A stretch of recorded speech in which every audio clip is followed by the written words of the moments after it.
Hello and welcome back to Sikha Chaudhary commerce tutorial. So students, हम पढ़ रहे थे unit 3 of business study of class 11th, जो कि है private, public and global enterprises, जिसमें हम पब्लिक सेक्टर इंटरप्राइजेस के टाइप्स के बारे में पढ़ रहे हैं।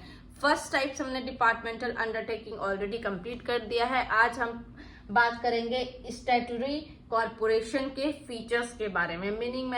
मीनिंग एंड उसके कुछ जो इंट्रोडक्शन पार्ट है मैंने अपने प्रीवियस वीडियोस में आपको ऑलरेडी बता दिया था। आइए देखते हैं कि इसके फीचर्स क्या हैं। First of all setup. मैंने आपको अपने प्रीवियस वीडियो में जब मैं इंट्रो दे रही थी इस टॉपिक का, तो आपको बताया था कि जो हमारा स्टैट्यूटरी कॉर्पोरेशन है वो फॉर्म कैसे होता है, by special act of parliament. Means उसका सेटअप कैसे होता है, by special act of parliament. Parliament में स्पेशल एक्ट पास होता है जो कि आपका जो लोकसभा एंड राज्यसभा दोनों में जाता है, बिल अमेंडमेंट्स बनते हैं, तब जाके पास होता है, प्रेसिडेंट उस पर सिग्नेचर करता है और तब जाके हमारा स्टैट्यूटरी कॉर्पोरेशन फॉर्म होता है, जिसके अंडर हमारे सारे एक्ट पावर्स, उसके क्या रूल्स रेगुलेशन होंगे, क्या क्या पावर्स दिए जाएंगे, सब कुछ मेंशन रहता है। एंड ऑल्सो हमारे जनरल लॉ से डिफरेंट होता है। ठीक है, तो इसका सेटअप कौन करता है? हमारा स्पेशल एक्ट ऑफ पार्लियामेंट होता है, मीन्स गवर्नमेंट सेटअप करता है। बट मैंने आपको ये भी बताया था कि ऑल्दो इसको गवर्नमेंट सेटअप करता है, बट ये फुली जो है सारे डिसीजंस इसके या हमेशा सारा फाइनेंस जो होता है वो गवर्नमेंट क्या करता है, नहीं देता है। एंड ऑल्सो मैंने आपको ये भी बताया था कि ये फाइनेंशियली इंडिपेंडेंट होता है, एक कॉर्पोरेट पर्सन है। तो एज मैं अपने हर वीडियो में बताती हूँ स्टूडेंट्स कि बाय मीनिंग, बाय इंट्रोडक्शन एक बार अगर आप अच्छे से पढ़ लेते हो तो आपको फीचर्स ऑटोमेटिकली बना सकते हो खुद से। तो उसी से एक बार हम लोग फीचर्स देख लेते हैं। फर्स्ट सेटअप हो गया हमारा, सेटअप कैसे होता है, by special act of parliament. Second point है हमारा होली ओन्ड बाय स्टेट। यहाँ स्टेट से हमारा मतलब एमपी यूपी नहीं है, यहाँ स्टेट से हमारा क्या मतलब है कि इंडिया। यहाँ स्टेट से हमारा मतलब है इंडिया, मीन्स ये होली ओन्ड बाय गवर्नमेंट है, क्योंकि इसका बेस किसने बनाया है, गवर्नमेंट ने बनाया है, इसलिए ये होली ओन्ड बाय स्टेट है। ठीक है, मैंने आपको प्रीवियस वीडियो में बताया था कि जब कोई भी स्टैट्यूटरी कॉर्पोरेशन फॉर्म होता है तो उसका जो सबसे फर्स्ट इनिशियली फाइनेंस होता है वो गवर्नमेंट करती है, मीन जो सेटअप करती है वो गवर्नमेंट करती है। उसके बाद आगे उसे कैसे बढ़ना है वो जाने, लेकिन सेटअप जो कैपिटल फर्स्ट इन्वेस्टमेंट है वो क्या कौन करता है, गवर्नमेंट करती है।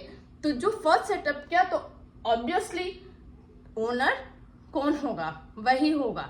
ऑल्दो आगे जो है वो आपका प्राइवेट के थ्रू चलता रहेगा, बट ओन्ड बाय स्टेट ही बताया जाएगा। ठीक है, आते हैं थर्ड पॉइंट पे, कॉर्पोरेट बॉडी। यस, हमने पढ़ा था कि हमारा जो स्टैट्यूटरी कॉर्पोरेशन होता है वो एक कॉर्पोरेट बॉडी होता है। मीन्स व्हाट, कि वो किसी पे केस कर भी सकता है और कोई उस पे भी केस कर सकता है। फॉर एग्जाम्पल आरबीआई ले लीजिए। RBI special act of parliament के थ्रू बना है। आरबीआई को बनाया किसने, गवर्नमेंट है। उसके बाद जो उसका जो भी रेवेन्यू प्रॉफिट जो भी होता है वो चलाता वो खुद से। ठीक है, कॉर्पोरेट पर्सन है, अगर वो चाहे, अगर उसको मान लीजिए किसी ने लोन लिया या उसको किसी से भी प्रॉब्लम है तो उस पर केस कर सकता है आरबीआई बाय इट्स नेम। ठीक है, और अगर किसी पर्सन को भी आरबीआई से अगर कंप्लेन है तो मैं भी कर सकती हूँ कि मैं किस पे स्यू कर रही हूँ, आरबीआई पे। समझ में आ गया। थर्ड, फाइनेंशियली इंडिपेंडेंट होता है, मींस व्हाट, उसके आगे का क्या है, रेवेन्यू कैसे अर्न करना है, प्रॉफिट कैसे अर्न करना है, कैसे बिजनेस चलेगा, कैसे सेल्स करना है, सब कुछ कॉर्पोरेशन खुद से करेगा। गवर्नमेंट पे वो रैली डिपेंडेंट नहीं हो सकता है।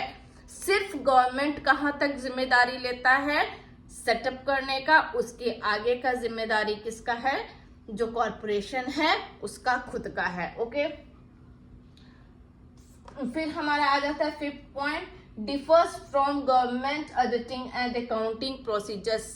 मैंने डिपार्टमेंटल अंडरटेकिंग में आपको पढ़ाया था कि जितने भी अकाउंटिंग या ऑडिटिंग के प्रोसीजर हैं सारे गवर्नमेंट के रूल्स एंड रेगुलेशन चलते हैं, गवर्नमेंट के ऑडिटर्स आते हैं, उसके थ्रू होता है। बट इसमें क्या है कि गवर्नमेंट का कोई रूल रेगुलेशन नहीं करता है। इसका तो स्पेशल एक्ट जो हुआ उसमें ही powers and laws and regulation सब मेंशन रहता है, तो वो उसी के अकॉर्डिंग चलता है। अपना ऑडिटर लाएगा, क्या करेगा ये खुद देखेगा, ठीक है। इसमें गवर्नमेंट का कोई लेना देना नहीं होता है। सो क्या है कि ये इसकी जो ऑडिटिंग और अकाउंटिंग प्रोसीजर होती है वो गवर्नमेंट के प्रोसीजर से बिल्कुल डिफरेंट होती है।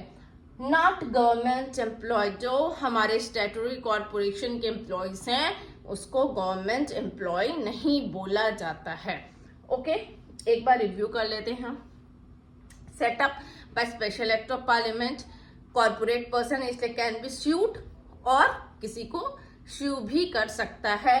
जो है अपना होली ओन्ड बाय स्टेट, क्योंकि गवर्नमेंट ने उनको फॉर्म किया है, बेस गवर्नमेंट ने किया है, दिया है, तो fully owned by government. Profit and loss भी इनिशियल स्टेज पे होगा तो वो गवर्नमेंट बेयर करेगा।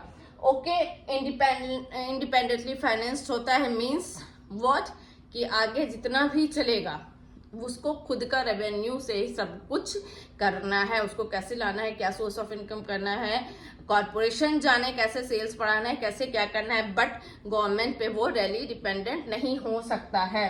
Deferred for government rules and regulation in accounting and auditing, उनको खुद अपना प्राइवेट करवाना है या गवर्नमेंट से ऑडिटर से करवाना है, वो जाने। गवर्नमेंट के प्रोसीजर से इनका कोई लेना देना नहीं है। और जैसे कि मैंने बताया था डिपार्टमेंटल अंडरटेकिंग के एम्प्लॉयज को गवर्नमेंट एम्प्लॉय ही बोला जाता है, बट इसमें ऐसा कुछ भी नहीं है। क्यों? क्योंकि इनमें क्या गवर्नमेंट का सिर्फ एक ही रोल है, सेटअप कर देते हैं और इनिशियली कैपिटल दे देते हैं खड़ा करने के लिए, उनके बाद सारा प्रोसीजर उनको खुद ही करना पड़ता है। इसकी वजह से क्या है, ये मिक्स्ड है, combo of public as well as private. Thank you very much.